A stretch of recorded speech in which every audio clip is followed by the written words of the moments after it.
अधीर के गढ़ में भी फतेह की तैयारी में ममता। बंगाल में इंडिया का क्या होगा। पश्चिम बंगाल की सत्तारूढ़ पार्टी टीएमसी ने राज्य के सभी 42 लोकसभा सीटों पर जीत के लक्ष्य के साथ रणनीति बनानी शुरू कर दी है। कांग्रेस से सीट बंटवारे पर बात नहीं बन पा रही है। केंद्र की सत्ता से नरेंद्र मोदी सरकार को उखाड़ फेंकने के इरादे से बने विपक्ष इंडिया गठबंधन में बंगाल से तकरार तेज हो गई है। राज्य की सत्तारूढ़ पार्टी तृणमूल कांग्रेस ने राज्य की सभी 42 लोकसभा सीटों पर चुनाव लड़ने की रणनीति बनानी शुरू कर दी है।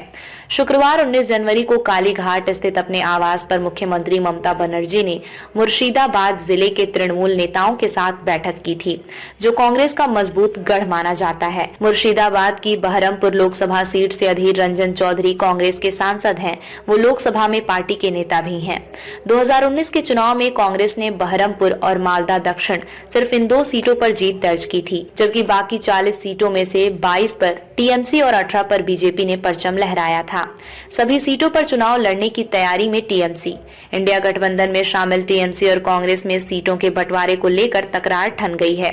सूत्रों ने बताया है कि टीएमसी कांग्रेस को केवल वे दोनों सीटें देना चाहती हैं जिन पर पार्टी ने 2019 में जीत दर्ज की थी, जबकि कांग्रेस कम से कम 6 सीटों पर चुनाव लड़ने की मांग कर रही है।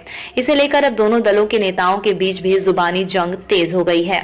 सूत्रों ने बताया है कि शुक्रवार को ममता बनर्जी ने अपने आवास पर बैठक के दौरान राज्य के सभी 42 सीटों पर जीत का लक्ष्य लेकर रणनीति बनाने का निर्देश दिया है, जिसके बाद कांग्रेस और तृणमूल के बीच खाई और गहरी होती जा रही है।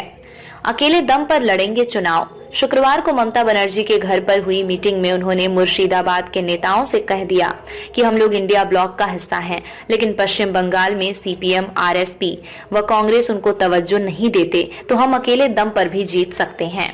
पार्टी सुप्रीमो ने साफ किया है कि अगर महत्व नहीं दिया गया तो तृणमूल कांग्रेस मुर्शिदाबाद समेत बंगाल की सभी सीटों पर चुनाव लड़ेगी। मुर्शिदाबाद जिले की 3 लोकसभा सीटों में से पिछली बार कांग्रेस को सिर्फ 1 लोकसभा सीट मिली थी। बहरामपुर से अधीर रंजन चौधरी लगातार 5वीं बार जीते थे। भारत जोड़ो न्याय यात्रा में शामिल नहीं होगी टीएमसी। न्यूज एजेंसी पीटीआई की एक रिपोर्ट के मुताबिक टीएमसी के एक वरिष्ठ नेता ने साफ कर दिया है कि पार्टी ने फिलहाल कांग्रेस की भारत जोड़ो न्याय यात्रा में शामिल होने का फैसला नहीं किया है।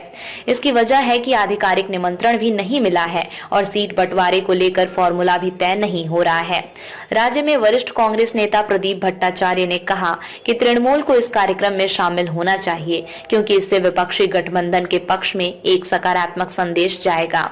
उन्होंने कहा अब तृणमूल को तय करना चाहिए कि उन्हें क्या करना है।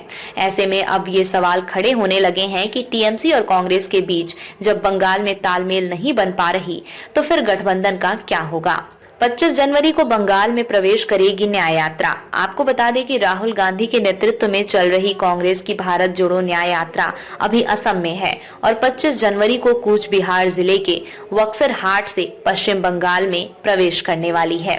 ये यात्रा 27 जनवरी को बिहार पहुंचने से पहले पश्चिम बंगाल के जलपाईगुड़ी, अलीपुरद्वार, उत्तर दिनाजपुर और दार्जिलिंग से होकर गुजरेगी। ये 30 जनवरी को मालदा के रास्ते पश्चिम बंगाल में फिर से प्रवेश करेगी और 31 जनवरी को राज्य छोड़ने से पहले कांग्रेस के गढ़ माने जाने वाले मालदा और मुर्शिदाबाद से होकर गुजरेगी।